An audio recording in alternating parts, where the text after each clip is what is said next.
પૂર્વ વિસ્તારના રોડ રસ્તાઓની હાલત ખસ્તા થઈ ચૂકી છે। ઠક્કરનગરથી નિકોલ તરફના રસ્તા પર ઠેર ઠેર ખાડા પડી ગયા છે।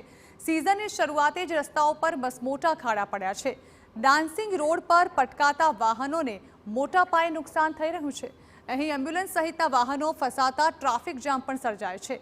ખાડાને કારણે રાહદારીઓ અને વાહન ચાલકોને હાલાકી પડી રહી છે। છેલ્લા 3 મહિનાથી હાલાકી વેઠવા લોકો મજબૂર થયા છે। ડ્રેનેજ લાઇન માટે રસ્તો ખોદ્યા બાદ અહીં કોઈ કામગીરી કરાઈ જ નહીં। અમદાવાદ મહાનગરપાલિકાનું તંત્ર ઘોર નિંદ્રામાં હોય તેવી સ્થિતિ દેખાઈ રહી છે। 3 મહિનાથી ગટરનું કામ ચાલે છે, એક કોર વરસાદ ચાલે છે, ડાન્સિંગ રોડ બની ગયો છે। ગઢડા માવતરને અથવા એમ્બ્યુલન્સ અથવા અમારે સામાજિક માણસોને પણ અહીંથી નીકળવું પડે તો બહુ વિચાર કરવો પડે। ખાડામાં સમસ્યાના કારણે અહીંયા અવારનવાર બહુ ટ્રાફિક થઈ રહ્યો છે। ઘણી બધી ગાડીઓ છે જે ખાડામાં ઢસાઈ પણ જાય છે। એમ્બ્યુલન્સને નીકળવું મુશ્કેલ પડી જાય છે। અહીંયા સરદાર મોલ હોવા છતાં બી અહીંયા એમ્બ્યુલન્સને જવામાં તકલીફ પડે છે।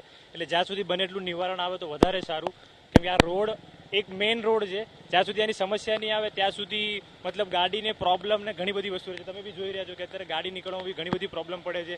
લોકો પડી પણ જાય છે, ગાડી પણ સ્લીપ ખાઈ છે ખાડાના કારણે। અને આગળ ગાડી બી 2-3 દિવસ પહેલા બી અહીંયા ઢસાઈ ગઈ હતી, પણ હવે વહેલા નિકાલ આવ્યો તો વધારે સારું આના કારણે।